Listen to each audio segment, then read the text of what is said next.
Those prohibitions should include virtual currencies, such as Bitcoin, and prepaid instruments, such as prepaid credit cards, when they are used anonymously. This new document does not mention what an appropriate threshold would be for member states, but we do know that Spain already bans certain cash transactions above €2,500, and Italy and France already ban cash transactions above €1,000. This is a perfect way to transition to a cashless society without creating too much of an uproar. By setting a maximum legal level for cash transactions and slowly lowering it, in effect you can slowly but surely phase cash out without people understanding what is happening. And there are many places in Europe where it is very difficult to even use cash at this point. In Sweden, many banks no longer take or give out cash, and approximately 95% of all retail transactions are entirely cashless. So even though Sweden has not officially banned cash, using cash is no longer practical in most situations. In fact, many tourists are shocked to find out that they cannot even pay bus fare with cash. So most of Europe is already moving in this direction, and now this new action plan is intended to accelerate the transition toward a cashless society. The public is being told that these measures are being taken to fight money laundering and terrorism, but of course that is only a small part of the truth. The following comes from the anti-media. The European Action Plan doesn't mention a specific dollar amount for restrictions, but as expected, their reasoning for the move is to thwart money laundering and the financing of terrorism.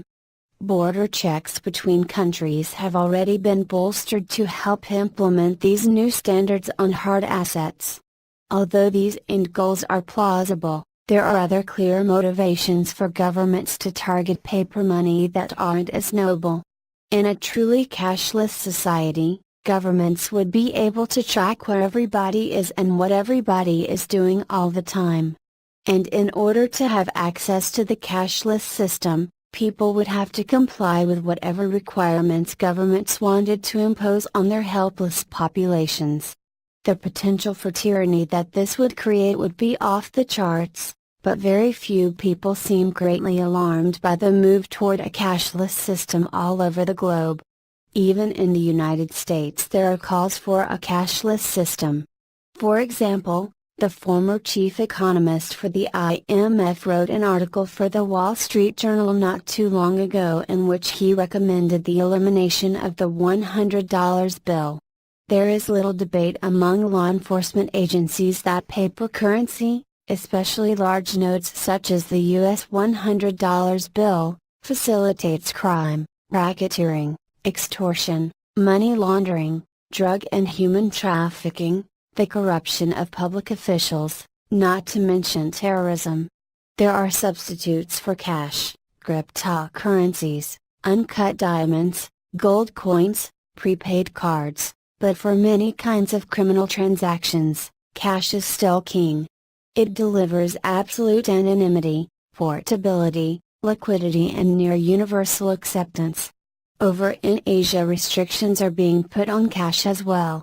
Legendary investor Jim Rogers commented on what is currently happening in India during one recent podcast.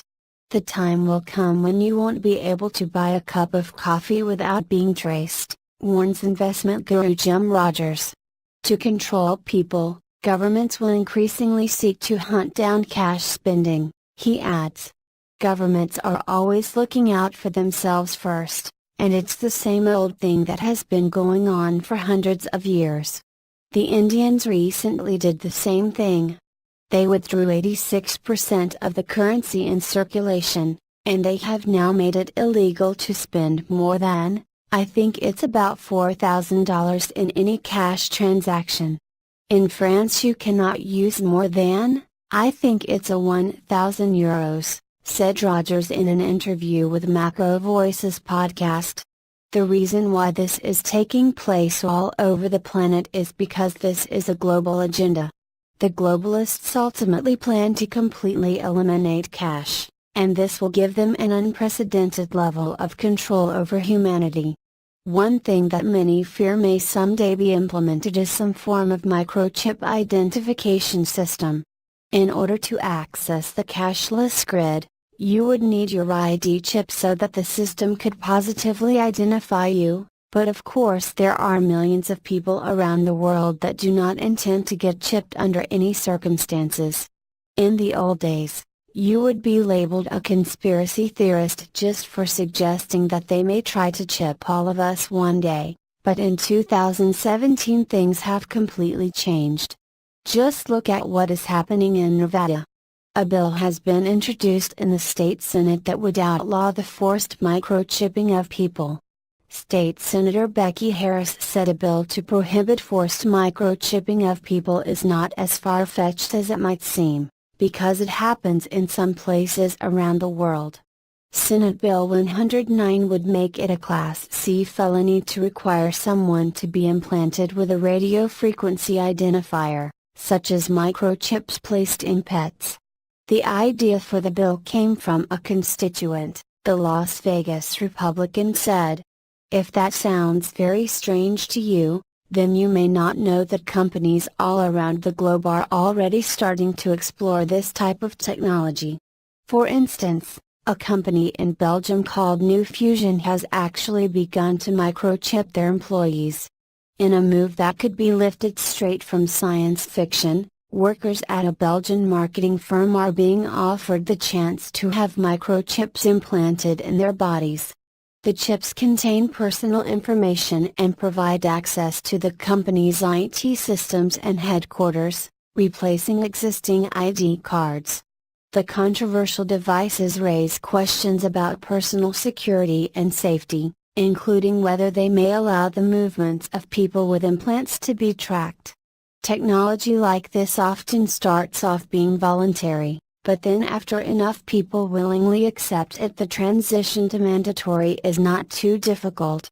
We live at one of the most critical moments in all of human history, and the globalists are certainly not going to lay down and die just because Donald Trump won the election.